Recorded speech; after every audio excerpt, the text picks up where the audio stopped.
ورابطه الانديه بيجاملوا ملاك بيراميدز على حساب المنتخب نفسه. دي شبهه الكره المصريه، والنهارده ان شاء الله لما تروح تخسر بطوله افريقيا ان شاء الله، عشان انت بسبب انت ضيعت لنا المنتخب ده هنا في البطوله العربيه. يبقى لا كسبنا هنا ولا كسبنا هنا. هو شو اعلام؟ هو انت بتتبع نظريه تشتغل قليل تتعب قليل؟ طب ناس بتجامل انديه على حساب المنتخب.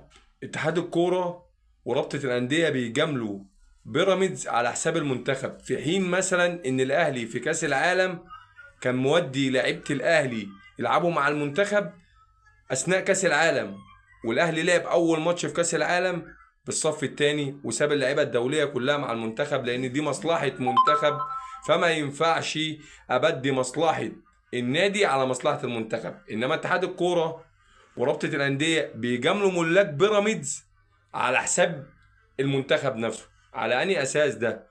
وليه ليه اجاملهم؟ انت اصلا بتلاعب مين؟ انت كنت بتلاعب كهرباء اسماعيليه وبتروجيت، ويا ريتك عملت معاهم حاجه.